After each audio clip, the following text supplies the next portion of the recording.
Ladies and gentlemen, good evening and welcome to our first ever Medway Matters Live. This is a bit of an experimental evening. We've not done anything quite like this before, so bear with us if there's the odd sort of bump in the road as we go along, but fingers crossed it should all go smoothly. I'm Rob Smith. I'm going to be hosting the Q&A session a little bit later after the presentations from Richard and from Vince. We'll do all the formal introductions in just a moment.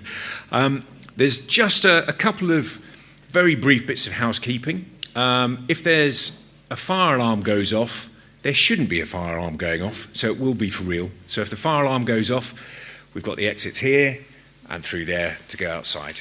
As you would expect. Bathrooms can be found at the back of the hall, and there are lots of team members milling around. They've all got lanyards on, the green sort of lanyards. If you spot somebody with one of those, they can help you out and point you in the direction that you need to go in. We hope that you're going to enjoy the agenda for this evening. I'm really hoping that we're going to get lots of interesting questions and good vigorous debate going on. Before we get into all of that, though, I'd like to firstly introduce Jasbinder Johal, who's the head of the school here at the Howard School, to open our proceedings. Jazz.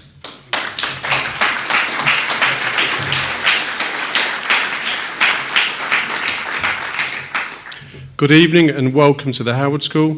We are so pleased to be able to welcome you here this evening. It was both a surprise and honour to be asked to host this event, and we are very proud to boast that both the leader of the council, Councillor Vince Maple, and the Chief Executive, Richard Hicks, are former students and pupils here. They clearly both have very fond memories of their time here, and it's great that they wanted to come back to the school for their first such major public event. They join a number of other notable former pupils who have attended the school, such as Derek Hales, footballer who still holds a record for being the all-time leading goal scorer for Charlton Athletic, Sir David Frost, former renowned TV host and journalist, Gary Rhodes, former celebrity chef, and Douglas Hodge, a British actor with roles in films such as The Joker and Lost in Space in 2019. Alongside this, we have also a number of former students who are currently plying their trade in professional sports. The school was named after Dorothy Howard, who played a major part in the local community and was established in 1975 by amalgamating Raynham Boys Secondary School and Gillingham Boys Grammar School to form a bilateral school. The school became a specialist sports college in 2007. We converted to an academy in 2014 and further converted to a multi-academy trust in 2015. Although we are an academy, we still maintain a very close relationship with the local authority and its agencies, and it's fitting to be holding this event in a school setting. One of the most important things we can do as a community is to ensure that our young people are given the best start in life, and that's what we try to do here at the Howard School. I'm pleased to see the emphasis that the council and partners across Medway put into keeping children and young people at the heart of their policy and decision making. There are now 103 state-funded schools across Medway, and it is encouraging that 90% of them are rated as good or better by Ofsted. The Howard School achieved its best ever GCSE results in the summer of 2023. We are currently in the top 4 for boys' performance for non-selective schools across Kent and Medway, out of 71 non-selective schools, which is a stunning achievement. In fact, all of our different groups of learners make progress above the national average, particularly students from a disadvantaged and SEND background. They achieve well over the national average. We have the best disadvantaged progress score across Kent and Medway for disadvantaged students. We had the highest level of progress for students across Medway and Kent for boys. We are very proud and pleased with the success of our school. What underpins this is developing productive and positive relationships with all stakeholders within the school community, such as students, parents, carers and staff, and with the wider services and agencies and support provided by Medway. It's pleasing to see that all our schools across Medway continue to work closely together.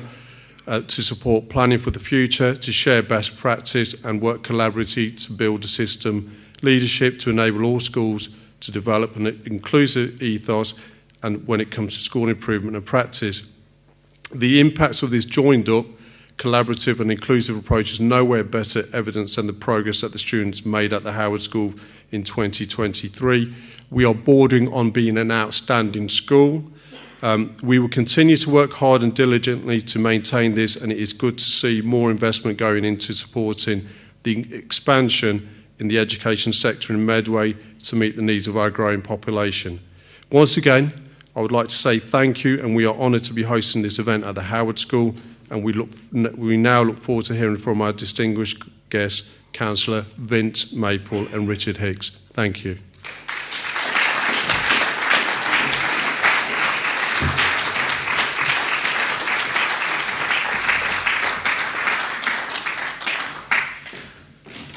So, excuse me, Headmaster, what does the fire alarm sound?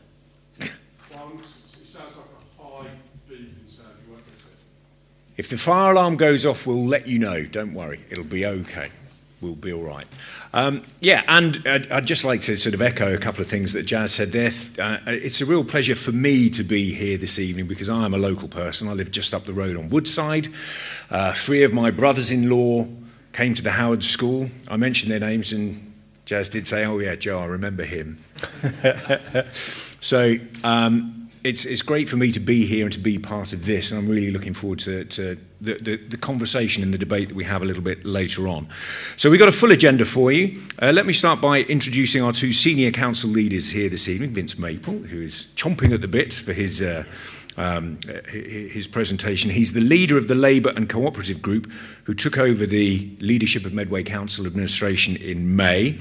Richard Hicks is the Chief Executive of Medway Council, also new in post. He took on the role in July. So you're going to be hearing from both of them very shortly. Vince will be sharing his story around his journey into politics, taking a look back at the first 6 months in office, and then what lies ahead. He will then be followed by Richard, who will share all of the things that make him proud of Medway and his plans for the future as well. We'll then move on to the second half of the evening where we'll put the thoughts and the questions to you.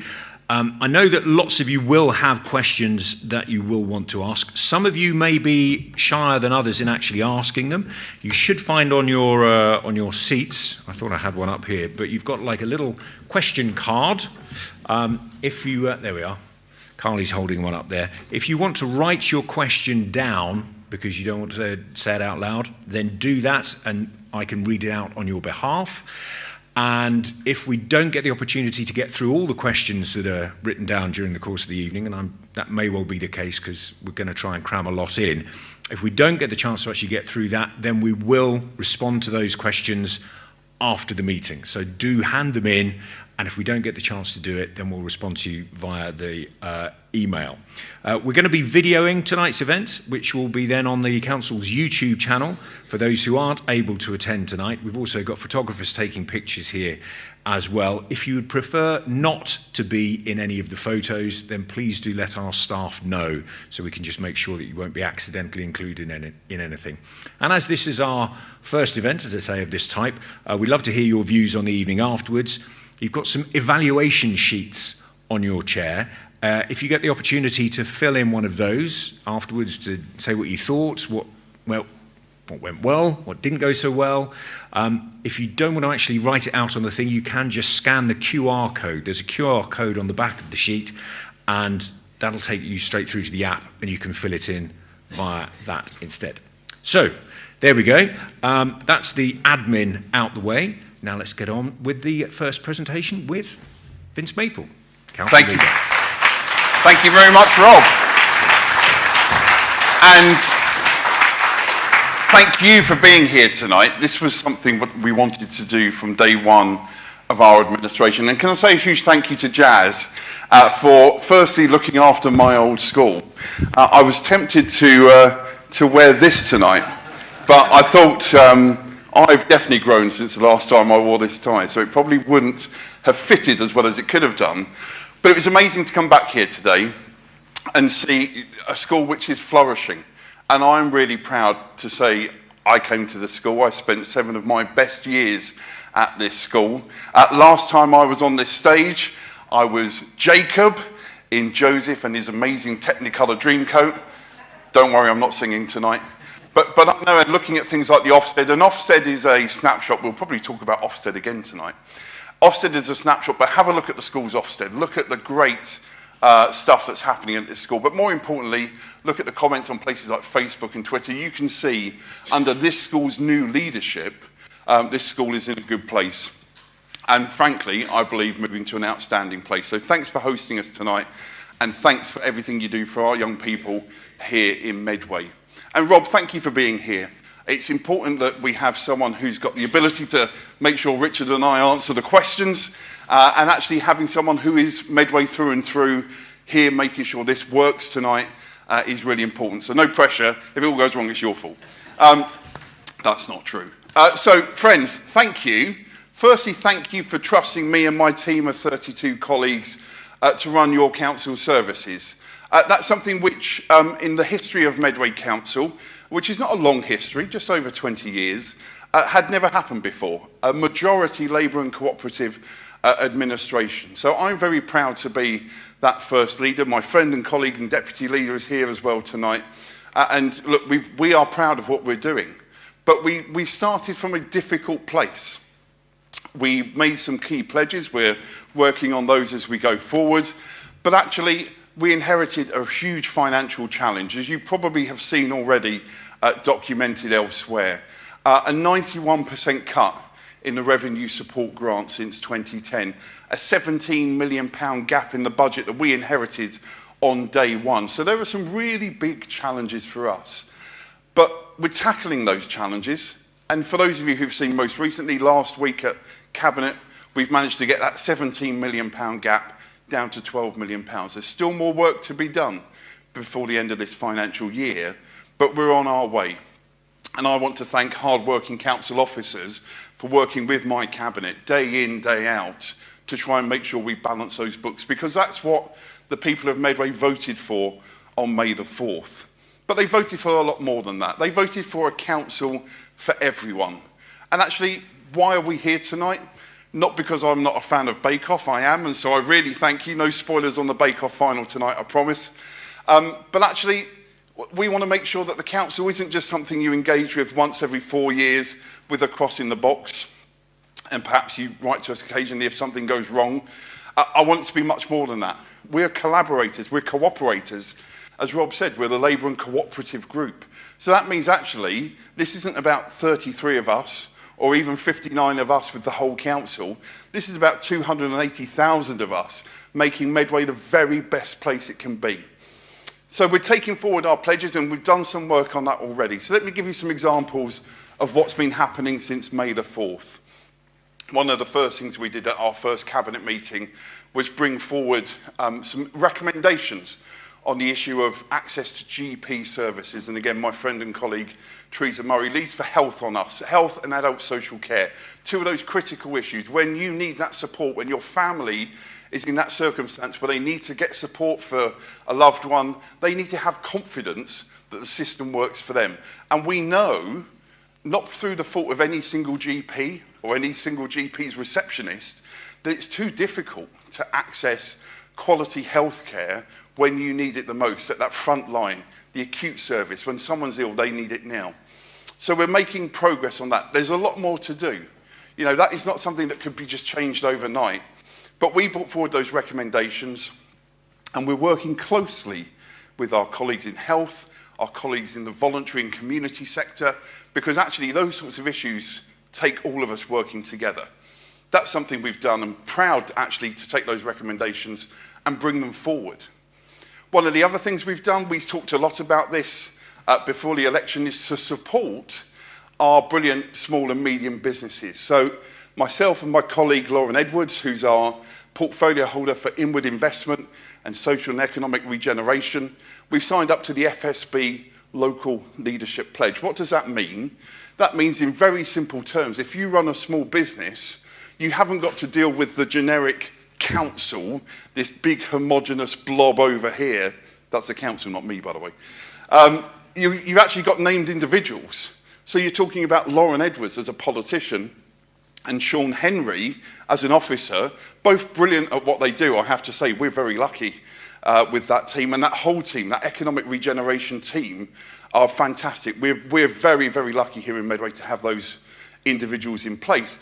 And we know already from speaking to small businesses, that's already making a difference. That ability to email in directly to a person, not a generic email address, is meaning support's there already, access to information already, really making a difference to those businesses that make our economy in Medway tick.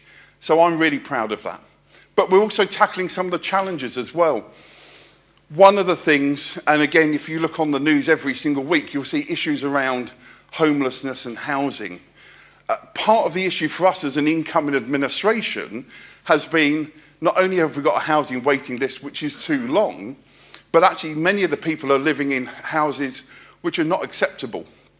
The quality, and we've all seen that tragic circumstance in Rochdale where actually somebody lost their life because of the quality of their house and mould. So Nashaba Khan, our portfolio holder for housing and property, is already brought forward strong policy for our council to make sure we can take action on those landlords who are not playing by the rules. And that's something you'll see throughout our administration. We want to support those who play by the rules, but if you don't, we're going to come down heavy on you.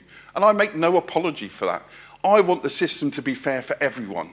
And at the moment, we're working our way through that to make sure we get to that place. So that's happening, that work is ongoing, and we'll keep doing that. Something very personal to me was actually the cost of living plan that we've brought forward. I know from speaking to residents across the Medway towns that actually people are struggling. In fact, in particular, people who have never struggled before are struggling for the first time, reaching out to charities and organisations who are there to support those individuals when they need it the most. And I've heard, I was in a meeting with some of those charities this morning and actually heard firsthand how the organisations that supply our food banks in Medway are running out of supplies themselves.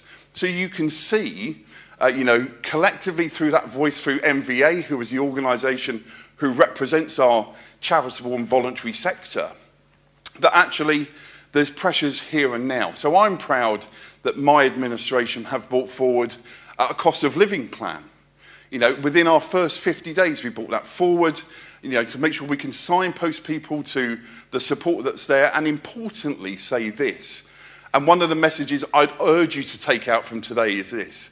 Even if you've never had to access support from the council or one of its partners before, don't suffer in silence. We know families are struggling because things like their mortgage rates have gone up time and time again, and families perhaps were on the edge, and things like that have pushed them over. And if they're in rented accommodation, their rent may have gone up by several £100s a month because their landlord is in that situation and they're having to put their rent up.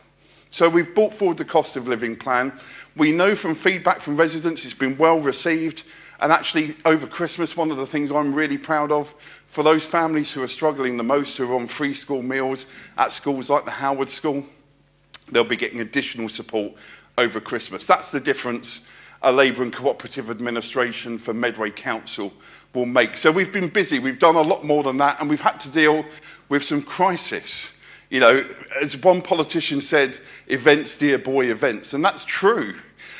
On day number one, Richard, our brilliant new chief executive, said to me, actually, Vince, we need to talk about HIF. Now, HIF, for those of you who aren't aware, was a government funding stream that was bringing £170 million to Medway to help with our infrastructure. And actually, the conversations that we have on the doorstep, the kind of tones changed a bit. So, of course, there are some people who don't want to see another house built in Medway. And respectfully, I disagree with them. But actually, there's an increasing number of people who will say, I'm happy to have houses here, but we need the infrastructure to go with it. And the problem is, when government takes away £170 million you were going to put into infrastructure in Medway, that's a huge challenge for us on day number one of our new administration. But we've had other challenges as well.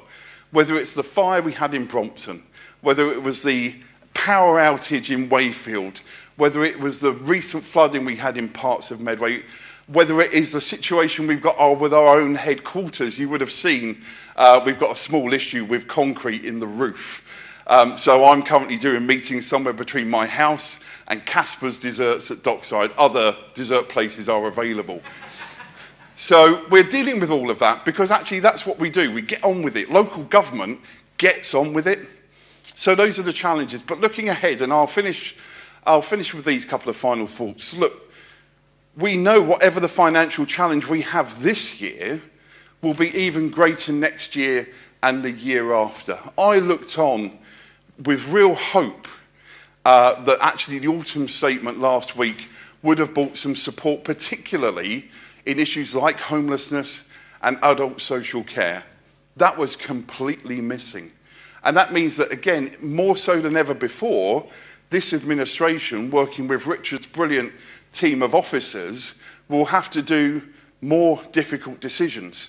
You know, you would have seen the difficult decisions we're already having to take. Those are not things we do lightly. We do that because the alternative is handing the keys over to Michael Gove and his team of inspectors. People didn't vote for that on May the 4th. So we will have to go through those difficult financial challenges. We've also got to bring forward a local plan. We might well talk about development later tonight, I suspect. One of the issues we've had over the last few years is the lack of a local plan for Medway. That means we've had a piecemeal approach. Our local plan, the current one, was agreed more than 20 years ago. It's completely out of date.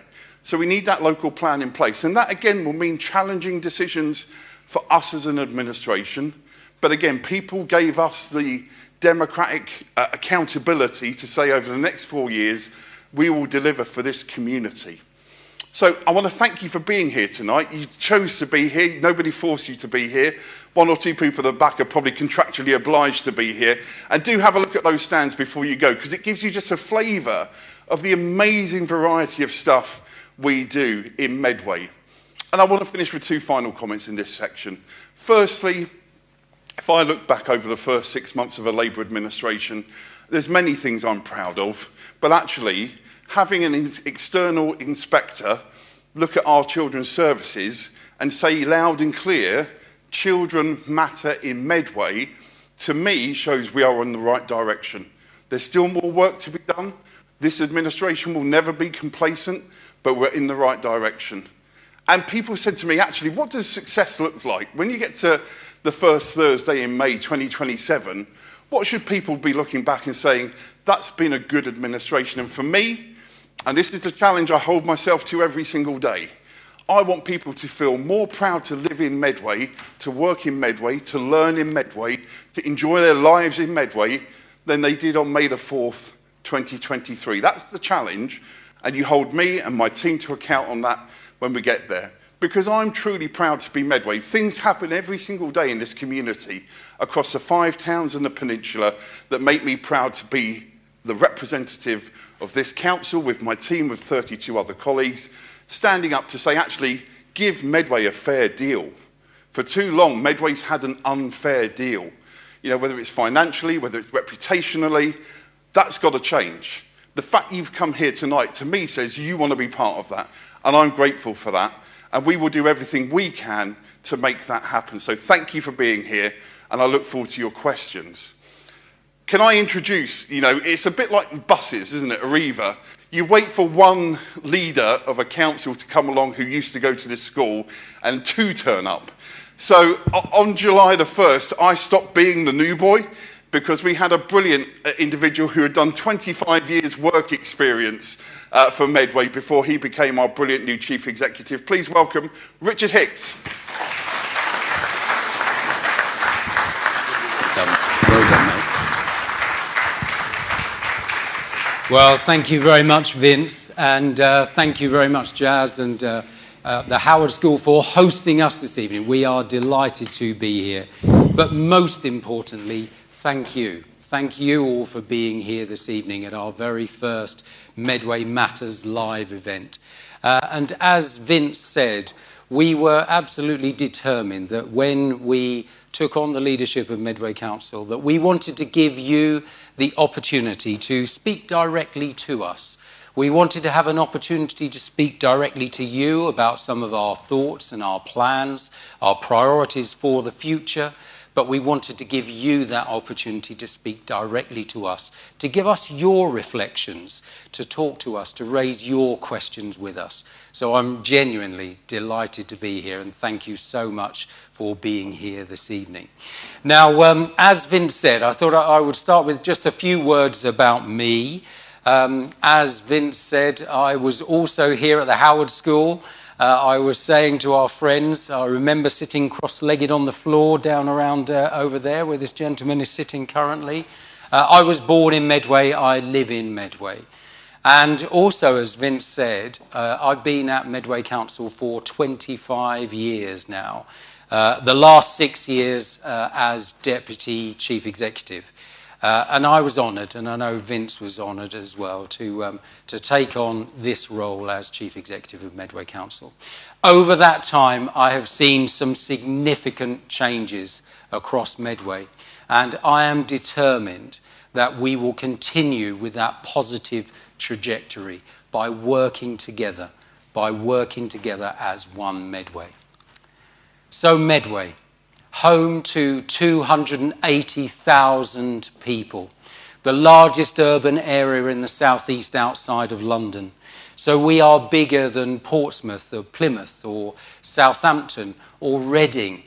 We are bigger than Brighton and Hove. We're bigger than York, the largest urban area in the southeast outside of London. And we have a rich heritage. It means we have an authenticity of place because of our history. And we have a great future with our universities, with our monumental regeneration programme. And I firmly believe that Medway is a great place to live, to work, to learn and to visit. And I'll tell you why. So Medway is a great place to live. People often think about Medway as a densely populated urban area. And it is in parts, but actually half of Medway's landmass is rural. And we have some beautiful, stunning landscapes. We have SSSI sites, sites of special scientific interest. We have internationally significant wetlands. We have 8 green flag accredited green spaces, the equivalent of blue flags for beaches. We have the equivalent of 13.3 Hyde Parks under our direct management as an organisation. We have amazing connectivity in Medway. So there's a shot of Rochester train station, but from Strood train station, 34 minutes into St Pancras. From there, 4 or 5 stops, you're right into the heart of London. I've done this journey myself. You could be in the Houses of Parliament. An hour and a half later, I'm walking through my door in my home. Amazing connectivity. Strategically positioned midpoint between the capital and the continent. Gateway into the historic county of Kent. And we are a city of festivals. Our amazing festival offer here in Medway. One of the largest free events and festivals programs in the whole of the country. An amazing array of festivals that we put on for people to enjoy here in Medway. So Medway is a great place to live. It's a great place to work. From BAE to Bowes, Medway is open for business. We have over 14,000 businesses in Medway. 90% of those are small and medium-sized enterprises, but we have some internationally significant companies here in Medway. Government talks about us as being one of the most promising growth areas in the UK. And just in the run-up to the pandemic, the size of Medway's economy doubled in a decade. We are open for business here in Medway. So Medway is a great place to live, a great place to work, and it's a great place to learn. So what a place to be talking to you about that. As Jazz mentioned earlier, over 90% of our schools are good and outstanding. We have Mid-Kent College, the largest further education provision in the whole of the county. £86 million of investment gone into those top-notch facilities. We have our Learning and Skills Hub. We've got our adult education team at the back. Do hope you have the opportunity to speak to that team. We also have our university offer, 3 universities here in Medway, providing degree-level education for around 10,000 students. University of Kent, University of Greenwich, Canterbury, Christchurch University. We have the Medway School of Arts. We have Waterfront, UTC, associated with the Howard Academy Trust, rated good by Ofsted. This is all about equipping our young people with the skills they need to secure the employment opportunities of the future. And Medway is a great place to visit. Tourism, a really significant sector for Medway's economy. We have around 5 million visits each year into Medway, to a value of about £360 million in the local economy, 7,000 jobs, largely predicated on our heritage offer because we have the finest and tallest Norman castle in the country. We have the second oldest cathedral in the country, built just 7 years after Canterbury. We have the best preserved dockyard dating from the age of sail. And we have rich connections with Dickens, who drew on the people and places of Medway as the inspiration for some of his greatest works. Now, we talked about Bake Off. If we talk about The Crown, for lovers of The Crown, when you see that season that's running now, there will be some sites around Medway that you will recognise, because Medway has 832 listed buildings right the way across Medway. We were recently recognised as a heritage place, one of only 9 across the whole of the country. My contention for you is that Medway is a great place to live, to work, to learn and to visit. And increasingly, we have a burgeoning reputation in the food and drink sector. So we have AC Gotham, the country's largest producer of apples and pears. We have VT Rice in the 2010s, one of the fastest growing companies in the country. Most supermarkets that you go into will be selling VT Rice, and that is a Medway company. We have the Copper Rivet Distillery, set in the Victorian splendour of the pump house on the dockyard, the only distillery in a 100-mile radius where you can see the entirety of the distillation process from grain to glass. And whether your favourite tipple is gin or whiskey or vodka, you have it there at the Copper Rivet Distillery. And a new venture, but someone with great ambition, is the Silverhand Estate, Medway's first vineyard. Who would have thought it? Medway has a vineyard out at Cuxton. That is Medway's first and Kent's largest vineyard. And the University of Greenwich is running a food innovation centre, high-tech, cutting-edge, all about supporting that food and drink sector. So really important new and emerging developments across Medway. Now, Vince mentioned our financial challenges, and I'm sure that will come up this evening as one of your questions. But I am determined that the financial challenges we face will not hamper or hinder our strategic ambitions for Medway. And we are absolutely committed to continuing to provide the best services that we can for you, our residents. So we are continuing to invest in Splashes, so just down the road. I'm sure a number of you will have been there into Splashes, taken your family there. I certainly went there as a kid. We're making that investment into Splashes, a fun, family-friendly facility for our Medway residents just down the road. The Brook Theatre, Grade 2 listed building in Chatham, iconic building, looking out over Chatham. Part of our burgeoning cultural offer, we're investing into the Brook Theatre to make those repairs and renovations, but also for it to serve as a creative hub for that cultural sector within Medway. And the docking station, a collaboration between ourselves, the Dockyard, University of Kent, that is all about playing into that digital production space, pulling on those Hollywood blockbusters that are held down at the Dockyard. We have the opportunity here, through making this investment, playing into the creative and cultural sector, digitally immersive gallery, digital production, workspace, learning space, exhibition space, all part of that burgeoning cultural offer. Sir Nicholas Sirota, chairman of the Arts Council, said Medway had the potential to be a beacon for culture for the South East, and these developments are absolutely playing their part in that.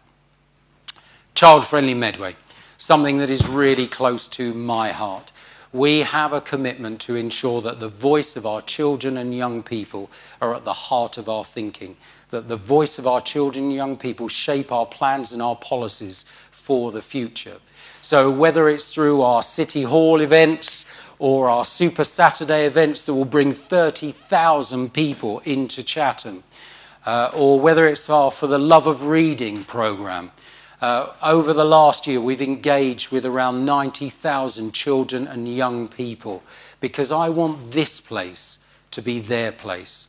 And as Vince said, as Ofsted said to us, children matter in Medway. So my vision, what's my vision for Medway? And Vince touched on this as well.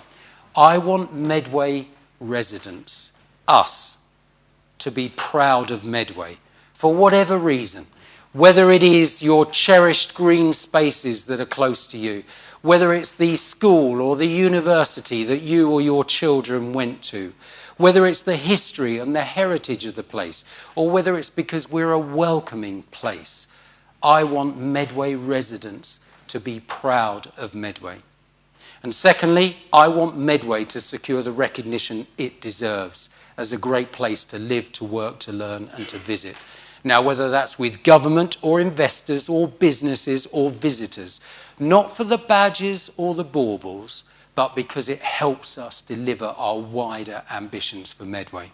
So as new chief executive, you would expect a chief executive's got to have a plan. We are developing our One Medway Council plan, and it's based on 5 priorities. I will whiz you through them at speed. Our first priority, the provision of quality social care and community services. Services that protect the most vulnerable in our communities, but also those universal services that we all draw on, something for everyone within Medway. Education, jobs, skills, a growing economy. We want to ensure that the children and young people in Medway can learn here, but then find their careers here, stay here, see their futures in Medway, pursue their hopes and dreams here in Medway. That is what I want to see for our children and young people.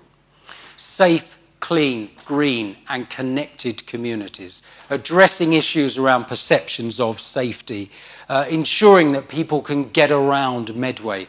The climate change agenda, we've got our climate change guys here.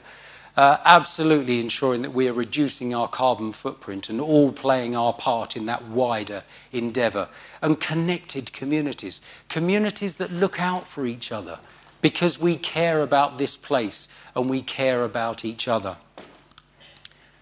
Health and well-being for all. We have the public health guys at the back of the room. Please do speak with the public health guys. As Vince said, we're not responsible for the hospital or for GPs, but absolutely we want to work in partnership with our health colleagues and partners to ensure that provision is right for you as our residents.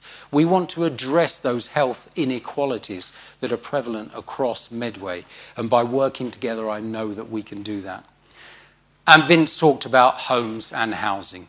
Decent, affordable, quality homes and housing for Medway residents. And we have a local plan that we will need to produce. I'm happy to talk about that during the course of our Q&A session.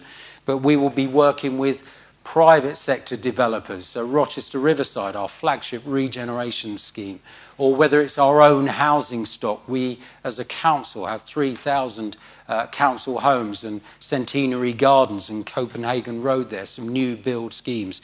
Really important that we're providing top drawer services for our tenants. So those are our 5 priorities. Now we know we can't do that on our own. Working in partnership is critical for us, and Vince and I were so proud to be signatories to the One Medway Charter, so 8 organisations across Medway committing themselves to the furtherance of Medway, because partnership working is the only way that we can deliver on that huge agenda. So, I know that Medway is not perfect. I was born in Medway, I live in Medway, I know Medway is not perfect.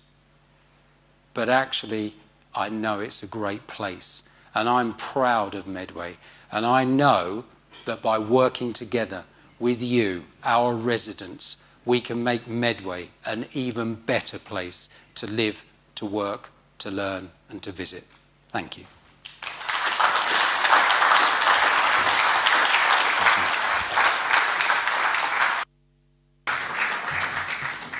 Right, we're going to have just a very short hiatus while we do a little rearrangement of the furniture. I'm going to move my lectern over here. And then we move the chairs over here.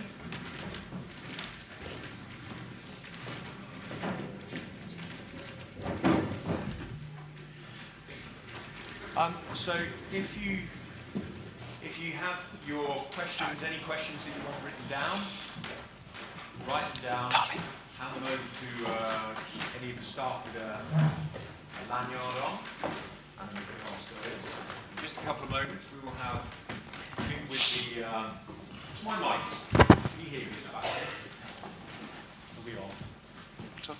I'm all right. I'm on. I'll shout. It'll be all right. We'll have other microphones going around the room so that when you put your hands up, we'll come to you and you can ask a question. We want you to be interested and to ask whatever questions you want to. We want to keep things sort of polite. We want to keep things going on at a good pace.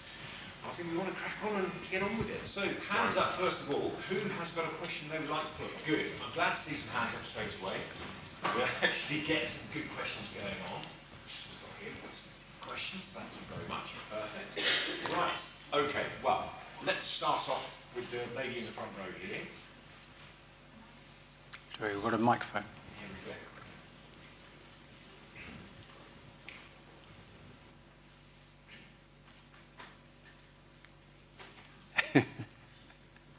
So my question is... Put the mic really close to your face, otherwise we won't hear you. My question is about, we've got a new administration, a new council lead, but are you going to do something about the mistakes of the past in terms of disability inclusion? What we see is infrastructure projects that don't work for disabled people. The steps outside Thomas Waghorn, for a start, are dangerous. We see a distinct lack of accessible taxis. So if we want to go out independently, can't do it after 9 o'clock because all the buses are stopped. I'm lucky, I can, I've got my husband in the car, but many people don't. Your council meetings, I stopped going because they are completely inaccessible to me. And time and time again, it fell on deaf ears. And one of the biggest things that I'm seeing at the moment is a distinct lack of inclusion of disabled people in the actual planning process. So you're making decisions about buildings, about construction projects, you're dealing it with the regs, but the problem is those regulations were written 20 years ago.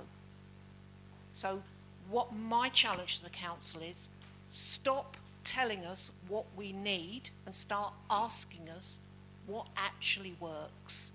Because there's no point putting a ramp in if it may as well be Mount Kilimanjaro. Right, okay. Well, Vince, do you want to crack on with that straight away? Are you going to put wrong the rights of the past over disability access? Excellent question. And Sue, thank you for the work that you do day in, day out. You're an inspirational campaigner, and I wish you didn't have to be.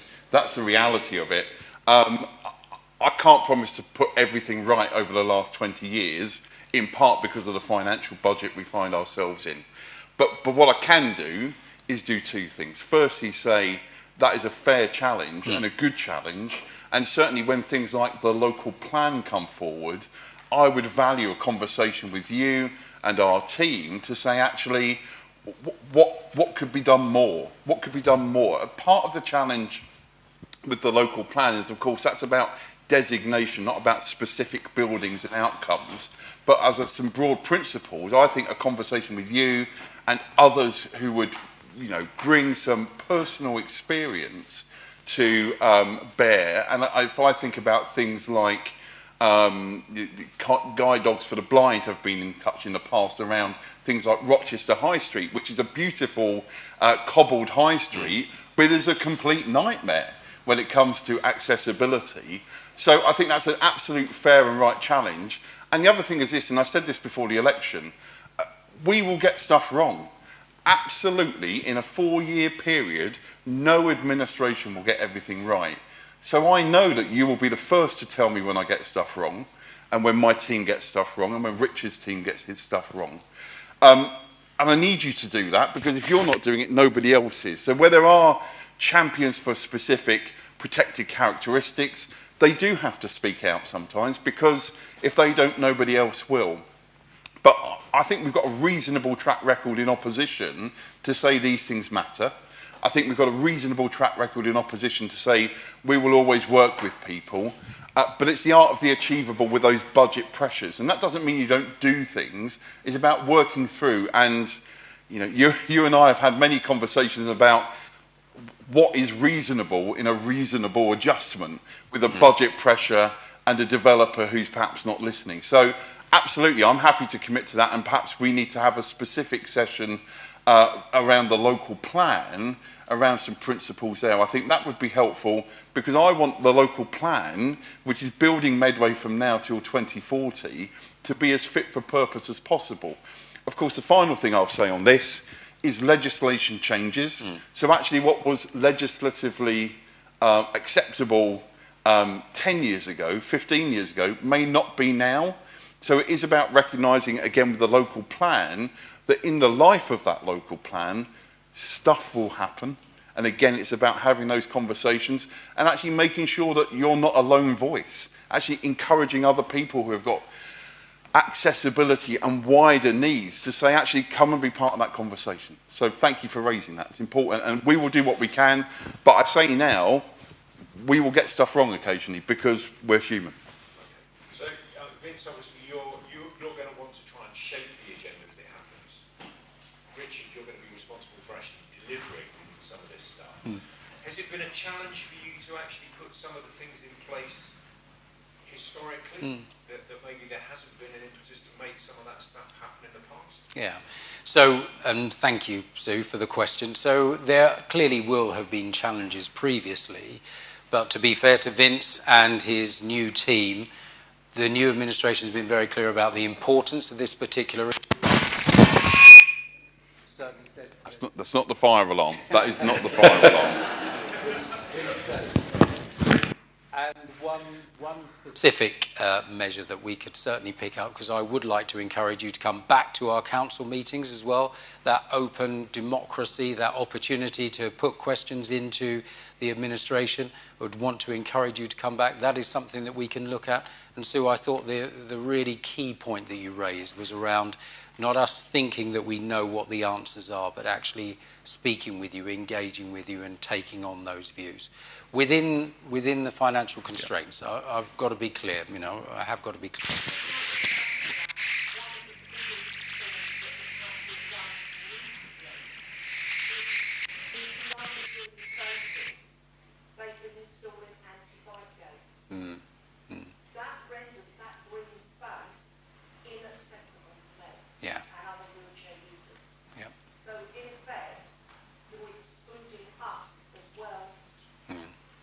And clearly we need to get the right balance, don't we, between poor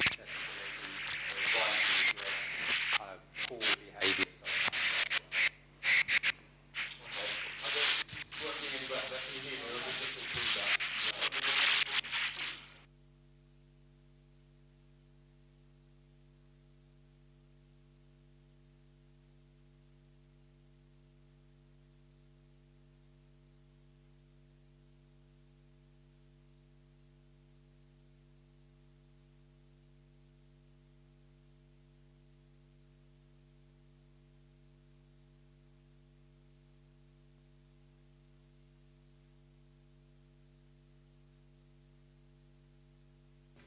The high street, about motorbikes, e-scooters, and those sort of things, even cars driving down there during the daytime while the public are using the high street.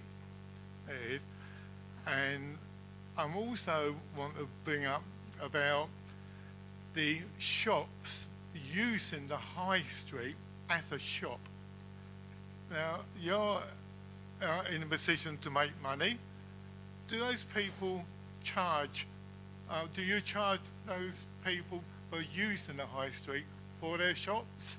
Because the high street is for pedestrians, not for the shops to come out. And if they do come out into the high street, is the council charging more for it? So can I just be clear, are you talking about you have Well, yeah, not just cafes, but their shops bring their goods out into the streets, bring their flowers out into the streets, and things like that. Well, people with disability and like that may have problems, but the council should charge more money for rent, for use in the high street. But it has to be managed. Yeah, so But it's a two-tier question. let's have the second tier. I left my mobile at home, and I know some people might have seen me. I've done a campaign at Asda's with a banner. Asda's staff is not here to be abused. Please stop it. Asking Asda's what they're doing. Also, on the other side, Asda's is a supermarket, not a cash and carry, and not to be sold on. There's a lot of people who go through Asda's and other supermarkets, and they actually buy goods, booze and things like that, pay cash, and they take it back to their shop, and they actually sell it at a higher price. You're not protecting those people, vulnerable people, who cannot get out to the high street. Okay. I also I've raised it up with trading standards, but they never get back to us. Okay, right. So there's two completely separate issues there. So let's deal with the stuff that's actually on the high streets first of all, in terms of people, shops, and spreading out onto the pavement. So here's the thing, that there's an inconsistent approach across Medway. So actually, as we speak today, if you want to go into Chatham High Street, that you have to, in theory, pay for a licence. Now, some of this was relaxed during COVID, and there's a question mark as to where we are with that. There are other high streets in Medway where that's not the case. So I think a consistent approach, but there's a slightly wider issue than that, and that's around a piece of a bylaw called the Medway Act, which is more than 20 years old, and I think it's time for review. And I know my friend and colleague Lauren Edwards is really wanting to look at this in some detail. So, for example, we've had an ice cream van come to us and say, we've had loads of feedback. They trade at one of the non-high street areas in Medway. We'd love to get into one of the high streets, good local company. Actually, the law says they can't do that at the moment. So we want to look at all of those things collectively with a high street strategy that sits with a market strategy. So some people here would go to Gillingham Market on a regular basis. If we were in Strood, people would be saying, well, we haven't had a market for years. There is a real appetite for that, and different markets in different places. So at the moment, the Pentagon on the first floor has a regular craft market in right up to Christmas. So I think it's about taking a collective approach across Medway, saying two things. We need a consistent approach, and we need to make sure it's an approach which is accessible and available and clear. Actually, in part, picking up on the points that Sue raised previously in the previous question. One of the things we had historically, pre-COVID actually, was in Chatham, there was a huge issue around sprawl into the town centre, in part because of how the high street, most people here will know Chatham High Street, so it's quite wide in places, but in other parts of it it's very narrow. But actually the people who were in the narrow bits kind of didn't realise that they had a different set of geography to how the high street was set up. So it was causing some real accessibility issues. So Lauren will bring that stuff forward. absolutely, I want to see flourishing markets because there's an appetite for that.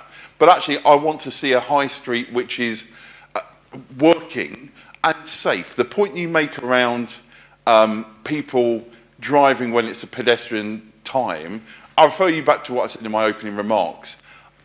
There's a simple rule when it comes to the Labour and Cooperative Administration: follow the rules. And if you're breaking the rules, we need to make sure that enforcement happens. My friend, who's one of the older people, Julie Shaw, often said, what's the point of having a rule if no one's following it and no one's enforcing it? So we will do more of that. And actually some of that stuff is a bit controversial, but actually that's okay. We're going to make sure that happens. Okay, and Richard, on the trading standards point, have you sort of got that team there that is actually making sure that people do adhere to trading standards? Absolutely. So we certainly follow that up as well in terms of the specific that you raised, if there hasn't been a response to that. And absolutely that is something we've progressed. Could I just come back to the high streets and our town centres point? Because I think that is right. It seems very strange that you're walking along Gillingham High Street and you've got a car that's kind of driving along behind you. We need to do something about that. The new administration is very clear that high streets is one of their priorities in their 5 pledges. And I'm going to bring in another question off the back of this as well, which is pertinent to Catherine Olsen's written. What are the current plans for high street developments, including parking in Gillingham, which is, a really crucial thing, isn't it? Because you have to get people to the high streets if they're going to spend, but you have to manage how people get there, where they leave their car, how they get their shopping back home again. Absolutely. So just continuing on with that, so we recognise that our high streets are challenged, so we've got our great town centre team are here. So our high streets are challenged, but actually that is something we want to commit to. So it's changing the nature and face of our high streets, given the challenges there are around retail. But actually there are opportunities if we can think differently about our high streets. We've had the High Streets Task Force, the national body has been in to talk to us about how we might do things a little differently in Gillingham, for example. Now, we are not the owners of all of the properties in Gillingham. We've got to work in partnership. I mentioned that earlier on in the presentation. But absolutely, that is something that we want to commit to. We've done a lot of work in Chatham, in the High Street, and some of the developments there are there. But we want to look to Gillingham now in terms of the High Street, see what we can do to improve that. Trying to improve things in Strood High Street and establish the town centre forum there. Right the way across Medway, I think it's really important that we give consideration to our high streets and our town centres, recognise that they are changing, but how can they best serve our communities across Medway? So I just want to do a very quick straw poll here. I'm presuming, this may be a big presumption, that most people here are from the Rainham end of the Medway town. So who here is actually from Rainham, or are you all over? Okay, so the people who are from Rainham, what's your perception of how Rainham is treated within the Medway towns? Hands up if you think it sort of gets a better deal than Rochester or Chatham or Gillingham, or if you feel it doesn't. Hands up if you think it gets a better deal.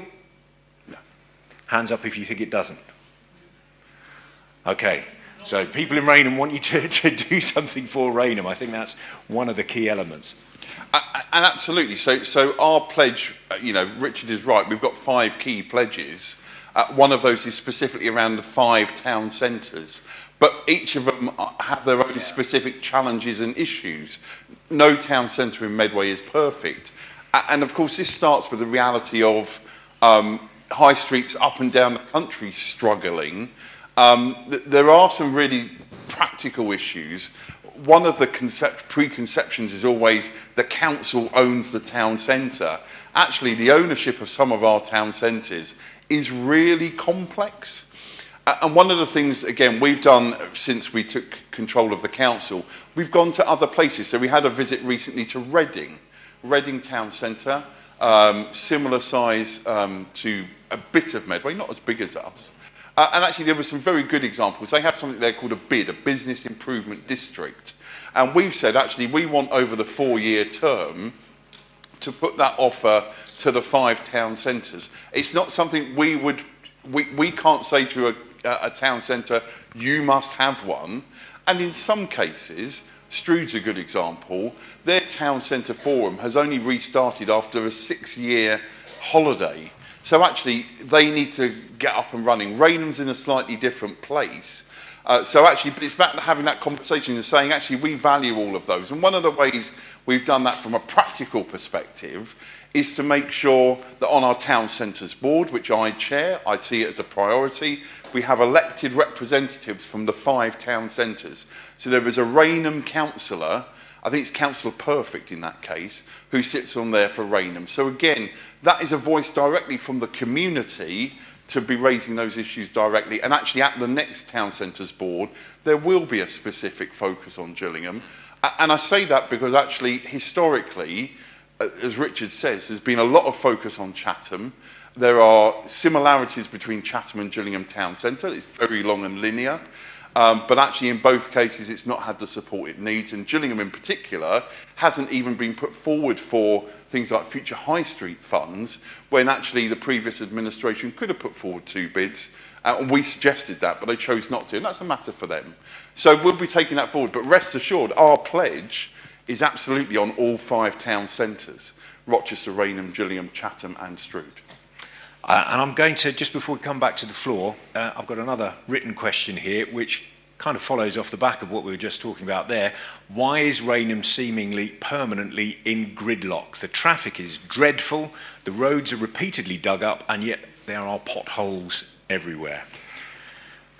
You go first. Richard. On the way in, I was hearing somebody talking about the congestion that there is, particularly around this area. So I have got to say, I'm not going to be able to sugarcoat this. There are issues with congestion right the way across Medway, and I get it around the congestion that there is here in Raynham as well. And I know that one of the frustrations there is around some of the work that's been undertaken locally, City Fibre doing some work, SGN doing some work, then the water company is doing some work as well, trying to ensure that we don't always have a kind of one after the other of the roads being dug up and then another utility company coming in. Now, sometimes the roads have to be dug up. So at the moment, this isn't a plea for sympathy, I'm without gas in my house at the moment. So there's a gas leak that's come out on the road. So the road has got to be dug up. So sometimes there will be those moments when those repairs do have to take place. But we will try to work with those utility companies to ensure that it's not just one after another. Do they always talk to you beforehand to let you know that they're going to do something? No, so if it's urgent, they have the ability to just go in and do that work. So they will tell us that it's happening, but it's more tell us rather than engage. Okay. Now, so there are occasions then when you're trying to coordinate things and stuff is taken out of your hands. If it's urgent, it has to be done. But there's always more that we can do by trying to work together. I do appreciate the challenges there are around congestion, particularly in Raynham. So I used to live near here, but actually the congestion has got far greater over recent years. We do want to, something for the new administration that said is important to them, to try and encourage greater use of public transport, to try and increase the greater use of cycling or walking or active travel. So it's a range of measures to try and address some of those things. But I do appreciate it is a challenge for us. It is a challenge. And one of the issues that is being looked at is the red routes, actually looking to try and sort of keep some of those areas, so the A2 going through Raynham, from Maidstone Road through to Mearsborough Road, I think it is, isn't it? Right. That's going to be a red route. Is that actually happening, or is that just mooted? So we're in a process of formal consultation now. We did some informal consultation. Right. We weren't obliged to do that, but again, one of the things we're very clear on is we will want to consult, and we made changes. So what we consulted on originally and what is now going through the statutory consultation is different as a direct result of those conversations. One of the things that's worth saying is that every red route we have currently proposed across Medway is on a double yellow line currently, so no one should be parking there today, but people are. We know that. People have shared with us on social media that those things are happening. So, look, I appreciate that sometimes there will be difficult things for us to bring forward. We're doing it for all the right reasons, certainly around air quality. We had, as part of the previous administration, brought forward an idling pilot that happened here in Rainham, because air quality matters, and we want to continue that work. It's important. And actually, Simon Curry, who's our portfolio holder for climate change and strategic regeneration, is passionate. He's got a decades-long career in this. He knows what he's talking about. So from that perspective, absolutely, there will be a formal consultation. We will look at those results and that will come forward.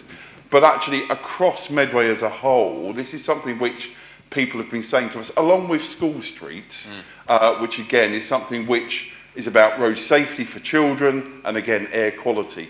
But let me just be very, very explicitly clear, because again, one or two people on social media do like to make mischief. There isn't, and there won't be, certainly under this administration, a Medway ULEZ. That is not happening, and I'm very, very pleased to confirm that tonight. That seems to get some support from the audience here. Okay, let's go back to the floor then. The lady at the back. Here we go. Hi, good evening. My question's around children's services, around social care, as that's one of your pledges. I'm one parent, and there's probably many others that have had quite a challenge with social services around my vulnerable teenage son, and he's on his 8th social worker, and very disruptive and more of a hindrance than a help, and it's actually got to a point where it's probably too late to help my son, amongst other mums that I engage with, around the issues around gangs and exploitation. When the help was needed most, when he was very young, it wasn't there, and now he's become a bit of a burden to society and an issue. So my question is, why are social services, when you get a social worker and 6 months later it gets changed, things drop, actions aren't taken, and it just continues for years and years until he becomes an adult, and then that's another story altogether, and he's getting quite close to being an adult now, so he's been failed, and he's not going to be the last, so I just want to know what you're going to do about making improvements around it for younger children before he gets to the stage where my son is. Well, first of all, thank you very much for sharing that with us, and I think it's an incredibly brave thing of you to do, to talk like that, and it's clearly something that is massively important. Young people being failed by social services, not getting those interventions young enough, and then them going off the rails and ending up getting into bother. You've talked a little bit about what you want to do about that, so Vince, how are you going to prioritise that? Thank you for sharing that. That's powerful, and it makes all of us listen. And actually, it's about what do we do next. So I can't change what's happened historically. That's out of my hands. And I'm sorry. I'm sorry that the system let your family down. It shouldn't have happened. And the reality is, regrettably, you wouldn't be the only person who probably would be able to say that here tonight across Medway. That doesn't make it any better, but it does say actually there is a lot more to be done. 4 years ago, that service was in a shocking condition. We were the lowest possible Ofsted rating, and actually there were senior people surprised by that, and that's not acceptable. I can only talk about the last 6 months being in the seat I'm in now. So we've got to a better place corporately. You know, that's shown by Ofsted, but it's about consistency of approach. One of the things I've said post-Ofsted is I want us to get to outstanding. But one of the challenges for us, and it's not just us, it's every council in England, is around, I'll use the word cartel. That's the approach to recruitment and retention. So just to put out an advert and say we want to recruit some social workers, that's really challenging. And what you have is these organisations that pull together whole teams, project teams, who basically will come in for a period of time, charge all of us as taxpayers substantially more than a substantive salary, and then you get a churn in the system because actually that project team will go somewhere else. So we've been really clear, and it's an easy sentence for me to say, and it's challenging for Richard and his corporate management team to deliver, but they are starting to deliver on that. We're seeing change. And it's not just in children's social care, it's in places like the legal department of our council as well, paying huge amounts of taxpayers' money for locums. Actually, we need to get to that point, and my colleague, Councillor Zoe Van Dijk, is in the room tonight, and she's making progress on that. So it's about saying, we know it's a problem, we know we're working towards a better outcome for families, but there is more to do, and some of that is that needs national intervention. So it is about our good team saying up to the Department for Education and the Department for Housing, Levelling Up and Communities, you need to intervene here. You need to stop this cartel approach and allow councils, whether it's through capping how much we can pay and therefore driving them out the market, to get to a position where we can have long-term sustainability for staffing. That won't be the only solution, but it's really important. Nobody should have 8 social workers. Nobody. You know, people get promoted, people move to different jobs. I can never say you'll have the same social worker forever, but nobody in Medway should be in that situation.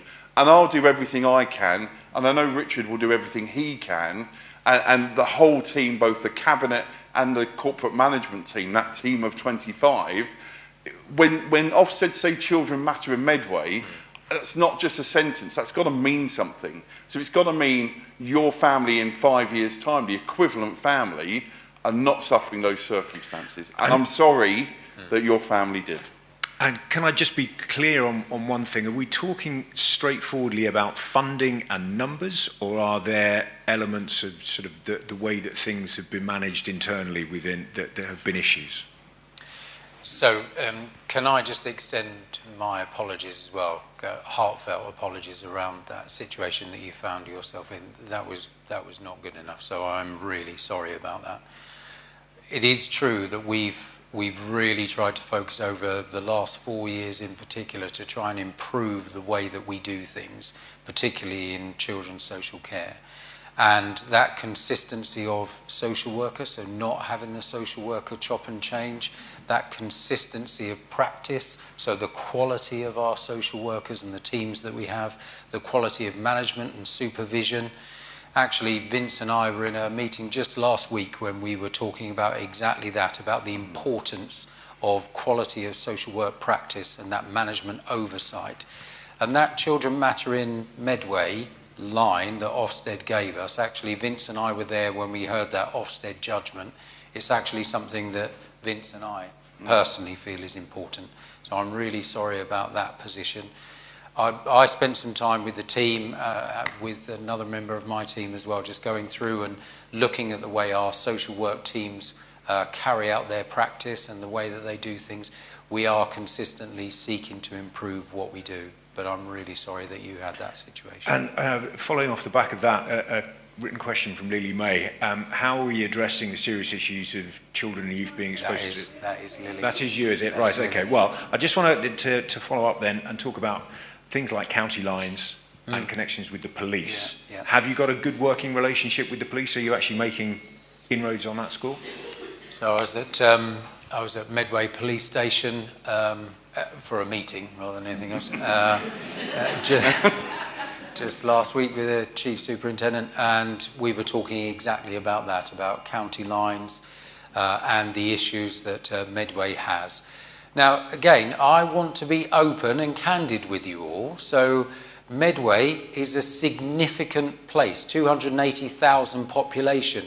So there will be challenges. Our proximity to London means that there are those county line opportunities. But I know I met the team. I went round the police station and met with all of the teams there. The teams that are focused on those county lines gangs, they actually had a success that very morning that I was in there. They are absolutely on that as an issue, and in their language, and a language I support, I don't usually like language like this normally, a hostile environment for any of those county lines gangs that are seeking to operate in Medway, because that is not what we want here.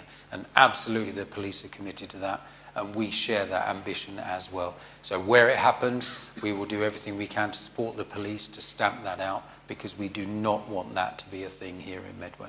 Vince? Yeah, I mean, it's absolutely right. We will work with the police. I have a good, cordial relationship with Matthew Scott, although we're of different political parties. We both want crime to come down in Medway. And actually, we've received some resources just in the last couple of weeks to help look at some of those town centre issues, going back to the question earlier on, to try and reduce that antisocial behaviour. There's no one simple solution, because if there was, it would have already happened by now. It absolutely needs a multi-agency approach. That is us working with the police, working with schools, working with certainly the community and voluntary sector, and other bits of the council. So it's not just about the Community Safety Partnership, although clearly they've got a critical role to play in this. It's all aspects of the council trying to make sure that that there are opportunities, if it's young people, there are opportunities through our youth services, through our child-friendly Medway programme, to have an alternative. Because in so many cases, it's because there's no alternative that people turn to county lines. And actually, I paid tribute while we're here in Raynham to Nathan Ward down at the church at St Margaret's. Did some great work on that. And again, it's about working those wider community partners in our faith groups and other places to say, actually, that one Medway approach, no one organisation, the police, the council, no one organisation can tackle that. We've got to do it together. Okay, I'm very conscious of the time and we want to get a lot of questions in, but thank you very much for that question. We'd like to have a conversation with you afterwards. There's lessons we can learn from you. Great, lovely, we'll do that. Okay, lady here in the second row. Microphone. Thank you, Kevin.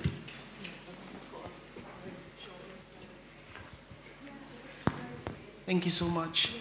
So I just want to congratulate you and thank you for this opportunity to hear what you've got planned.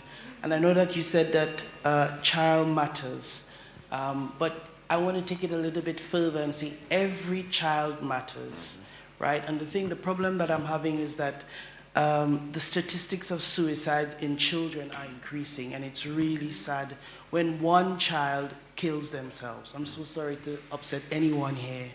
So I am a mother of 2 boys, and just to tell you the statistics in terms of how many children commit suicides, I don't know. It's just 1 is too many.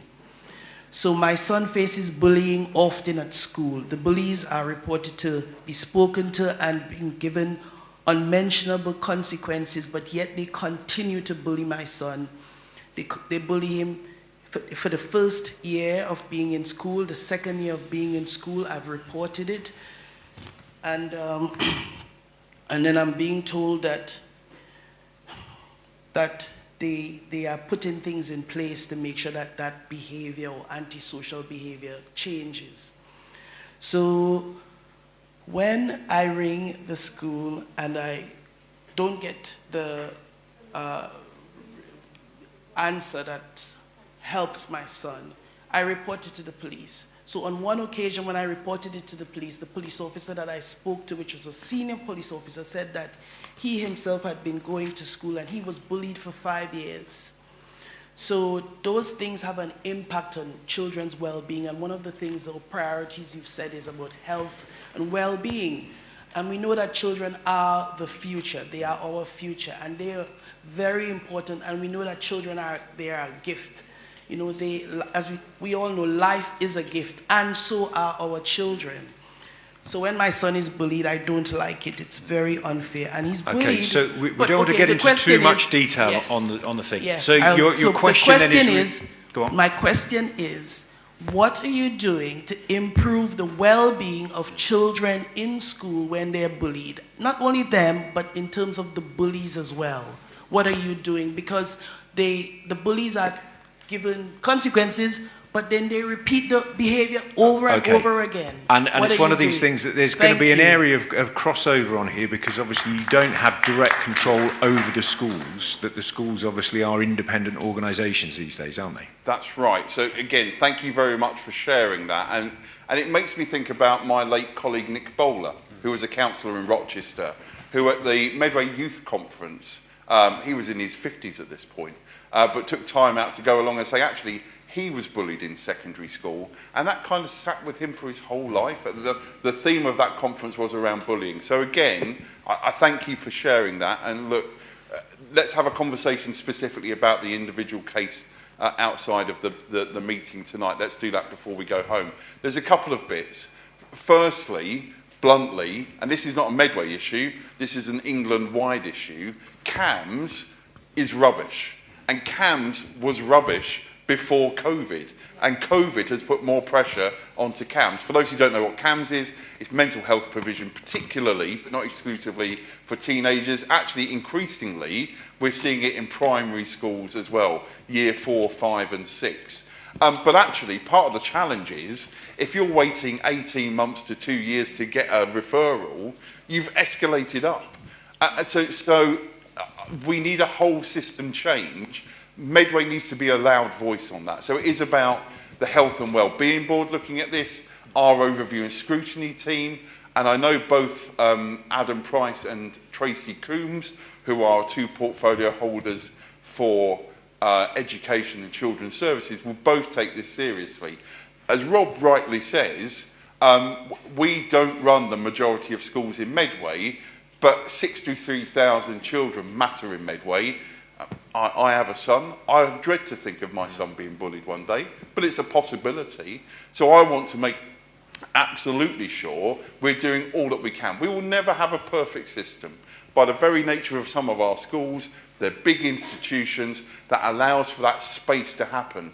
And that's even before we start talking about social media bullying and online bullying. So look, rest assured, we will do everything we can. I think actually, as a council of 59, I know there's cross-party support on this. I know officers take this seriously.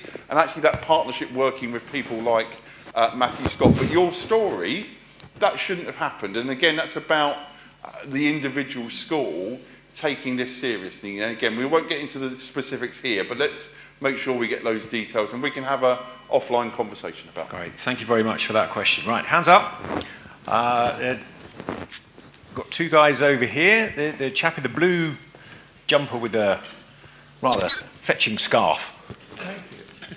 That is a good scarf. Thank you very much. Medway is known for Sir Thomas Waghorn's wonderful hat, but also for litter. May I know if there is to be a strategy to combat litter? And may we have it in some detail of it if there is already. And if there is not to be a strategy, why not? Litter. So, Yeah. So thank you very much for your question as well. So one of the priorities that I talked about was establishing Medway as safe, clean and green.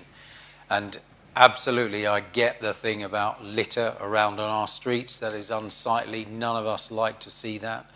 And there's a mixture here in terms of our approach, that we do need to think about enforcement. We certainly need to think about enforcement on fly tipping and following through and undertaking the investigations where we go through what has been fly tipped. We've had some successes where we've been able to track that back and then identified the people that had undertaken that and then prosecuted them as a result. There are some other measures that we can do around kind of monitoring and surveillance of those areas where we know that fly tipping is underway.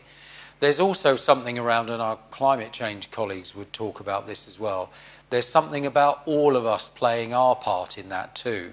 So ensuring that when we see that sort of thing going on, that we are looking to discourage that, taking a whole community approach around it. But there is more that we can do, certainly as a council. There is certainly more that we can do working with some of our volunteer groups to pick up the effects of that littering and fly tipping. But we've got to get to a place where people don't want to drop rubbish in the first place and where people don't think that fly tipping is a reasonable thing to do.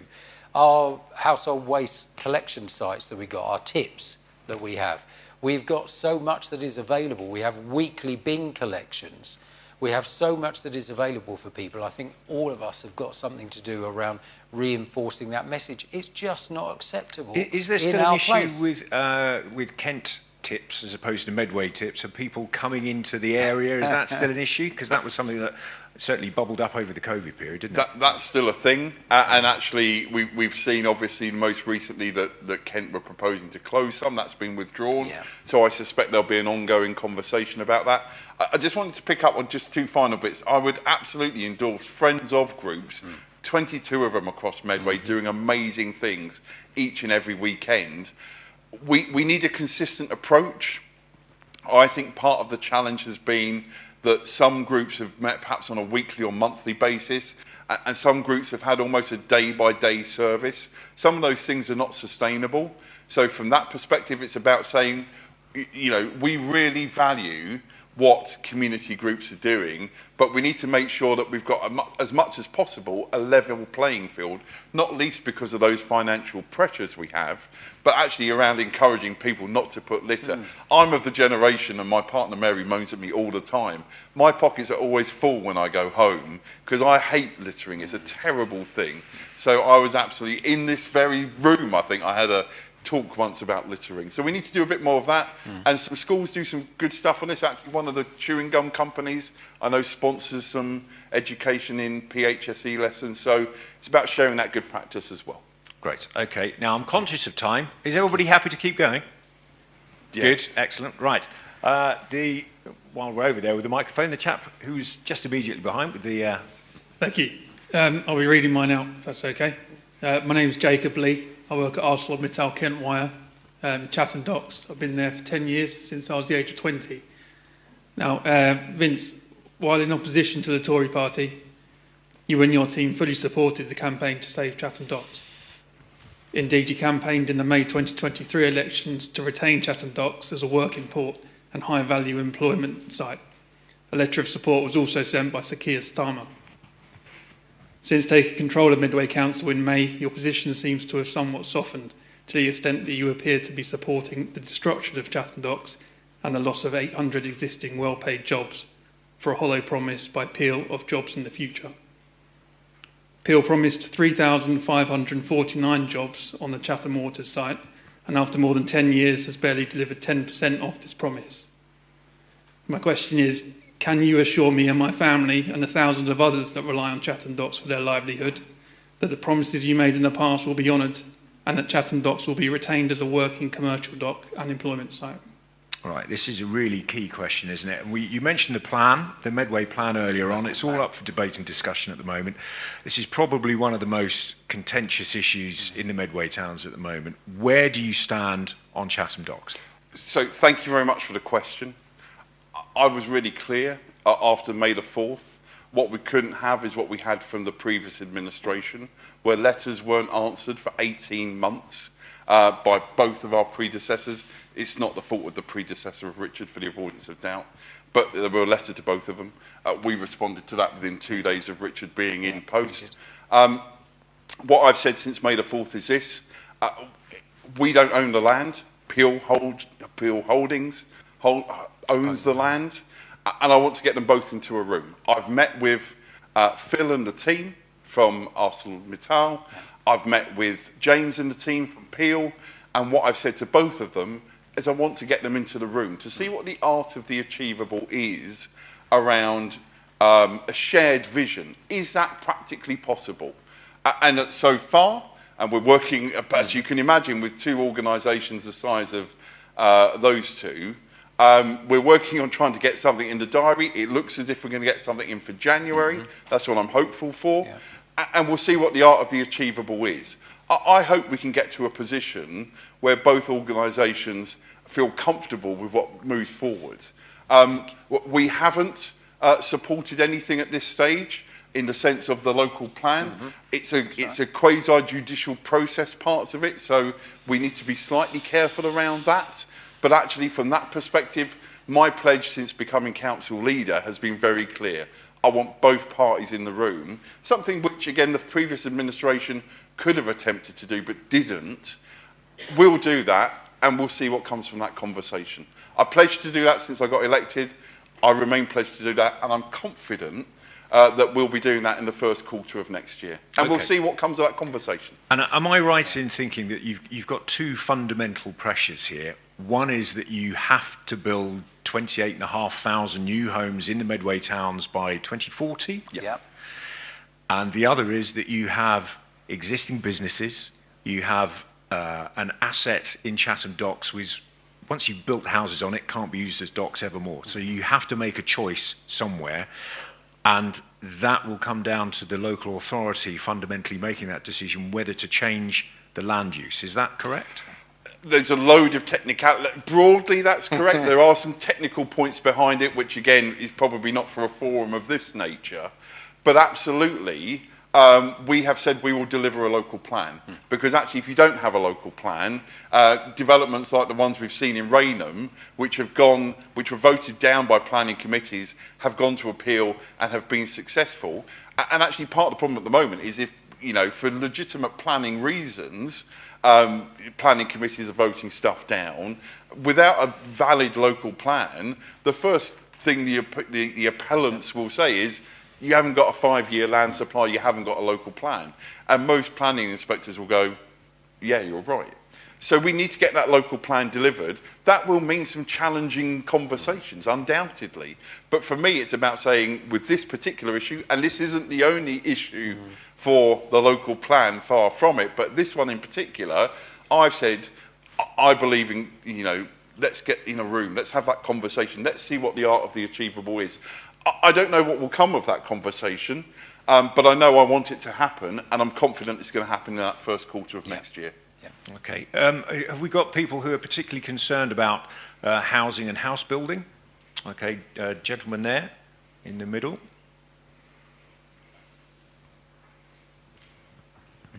Thank you. Thank you for the opportunity.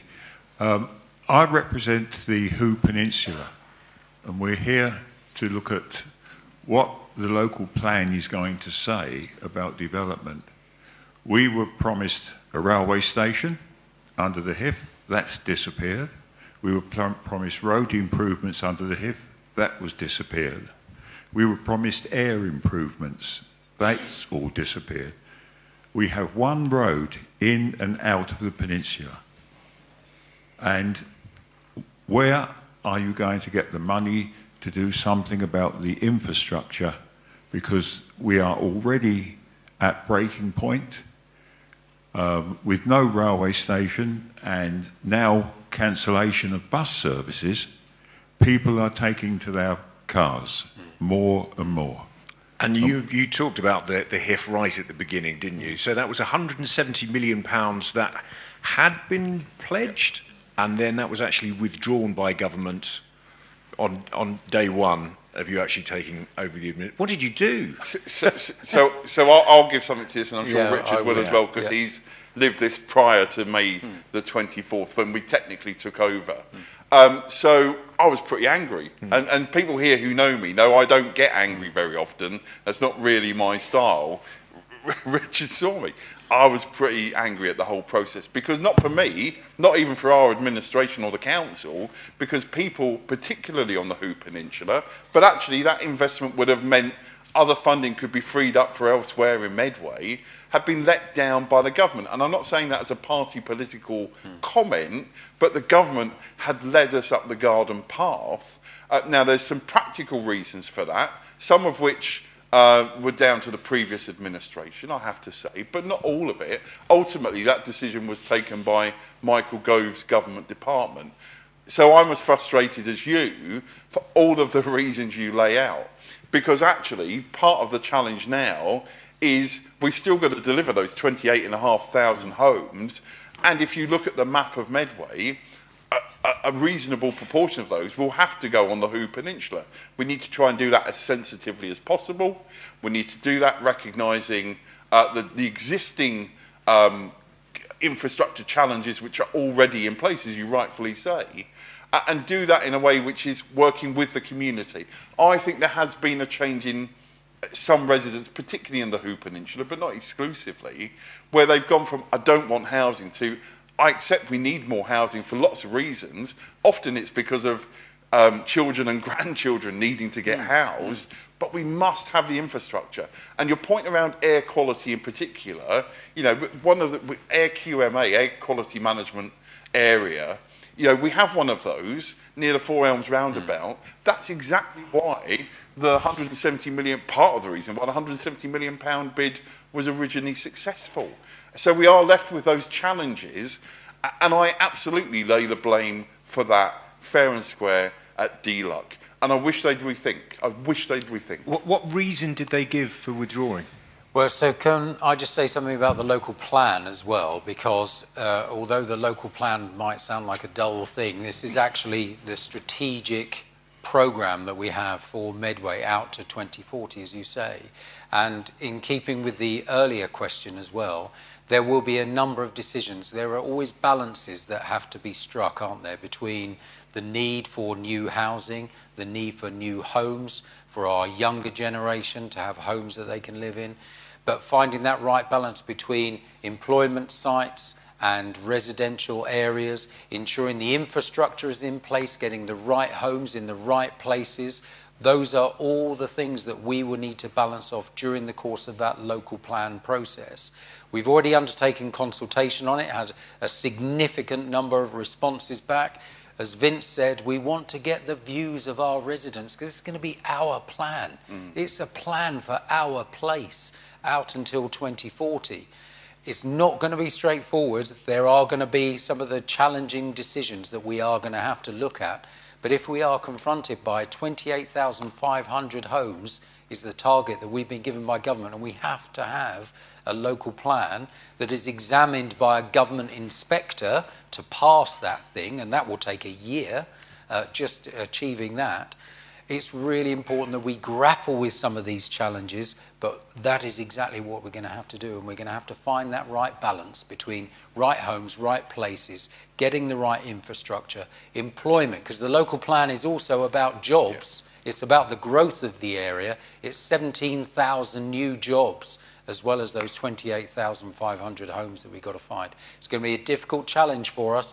We work together as the team of 25. We work actually across the whole of the council. All 59 councillors will be involved in this process. It's going to be really challenging for us, but we've got to take some of those difficult decisions. I just want to understand, with the withdrawal of that money, what reason was given? I just want to understand, were there technical flaws in the way that things have been done, or did it feel in some way punitive? So I was involved in the HIF process right from the very beginning when we first put the bid in. And so, as the gentleman said, the issue that we have on the peninsula, one road on, one road off, we were looking to address that infrastructure. We were looking about rail improvements as well as green space improvements too. Those plans, government had said that they absolutely got the strategic vision that we had for that programme. Their issue was around the lack of a local plan. The fact that we didn't have a local plan, this thing that I referred to earlier, meant there was no certainty for those proposals under our Housing Infrastructure Fund being carried forward, because there was not a local plan, which is the thing that you kind of take these proposals forward against. Because we didn't have a local plan, the government felt they didn't have confidence in the ability of the scheme to be delivered. And so they pulled the funding in, which was, you can imagine how I felt telling Vince on the first day of the new administration that was going to be the case. Actually, I was instrumental, so I appreciate some people on the peninsula might have views about that. I was instrumental in bringing that bid forward in the first place, and I absolutely believed in it. But government did not have confidence that we would be able to deliver it because we didn't have a local plan. That's why Vince and the administration is so clear. We need to have a local plan in place so that we can govern, so that we can determine the future development of Medway. Okay, so given that then, if the local plan goes through for the people on the island and the Hoo Peninsula, will those plans come back on the table? Is that the intention? So we certainly will see what happens moving forward. There will be things like Section 106 contributions. And I know one of the questions tonight was around, have we ever, as a council, sent Section 106 contributions back? The answer to that is very quick and simple. No, we haven't. We have a good team managing that under Dave Harris, who's chief planning officer. Other councils have. So I'm clear that we need to make sure that is a consistent record moving forward. But that by itself, Section 106 payments should not ever actually be the sole way of funding the infrastructure for a community the size of Medway. We need central government to step up and recognise if we're building the houses and the communities that we need, according to their figure, we need the support. And actually withdrawal of that support probably takes us a step or two back. But we will deliver that local plan. I'm determined to. We are determined to. But actually, that alone, having the plan by itself, doesn't necessarily immediately secure that. But what it does do, there will be a general election before 2025. We know that. And whoever's in government, whoever is the Secretary of State for communities, I'll be lobbying them to say, give Medway a fair deal. Because that's all we're asking for. We're not asking for unlimited wealth, unlimited finance, a fair deal. Because at the moment, I believe Medway gets an unfair deal. Right. Okay. The lady in a red top over there.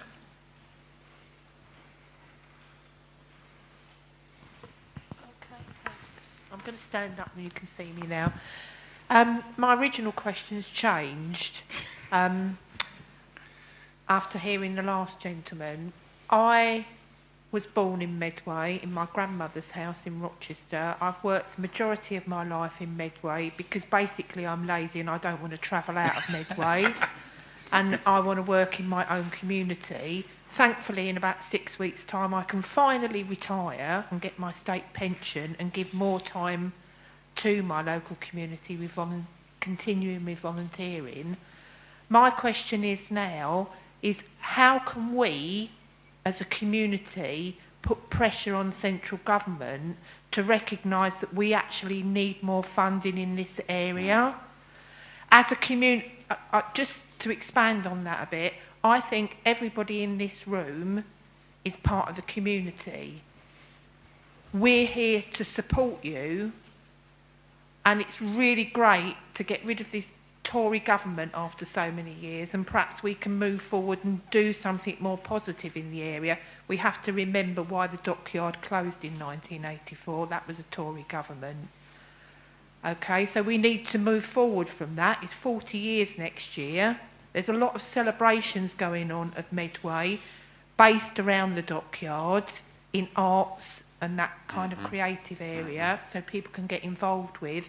But we all have a responsibility. I'm sure there's lots of people here that can find time around their busy lives to perhaps give a few hours for volunteering, engage with their immediate local community, in their street even, because we've lost that sense of community that we had in my grandma's day and even in my parents' day. And you know, it's quite thought-provoking that perhaps I can inspire people to do things like I'm getting involved in now. Great stuff. And I actually, just one more thing, I did an art degree and graduated 2 years ago at the age of 63 at UCA, alongside doing COVID vaccination. Well done, brilliant. Thank you. So we could all find time for this. Absolutely. Thank you. It's not an accident you're wearing red, is it? It's Christmas coming up. That's what it is. It's Christmas.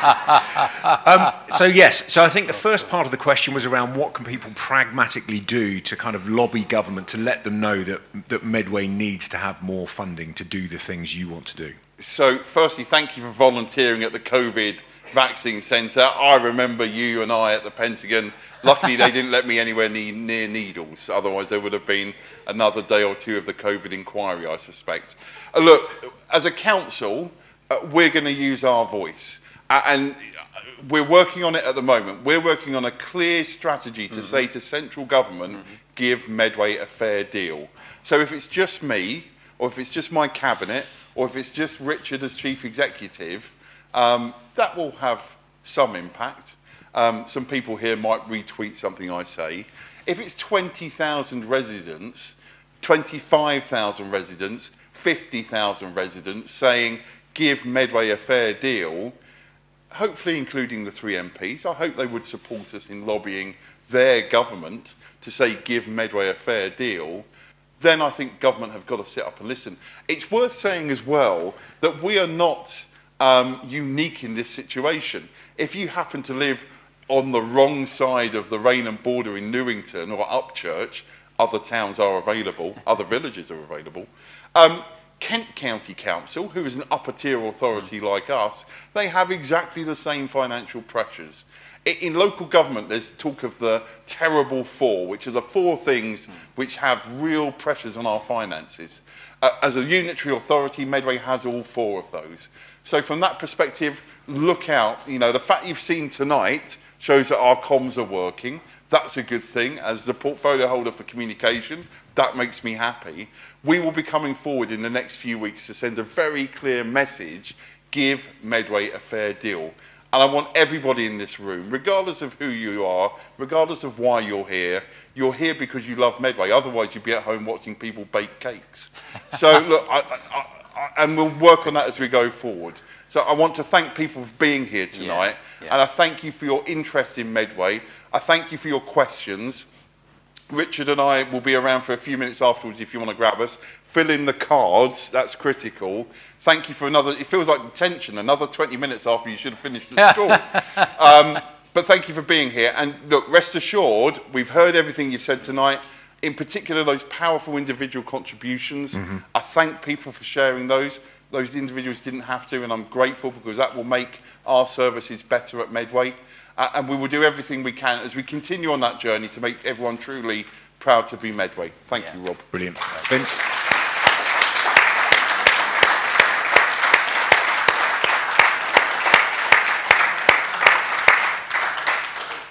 I really enjoyed that. I hope you all did.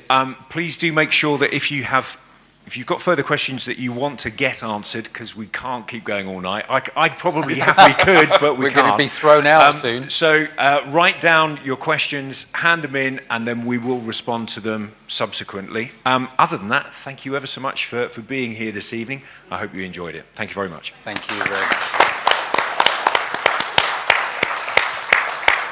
Thank you, Rob.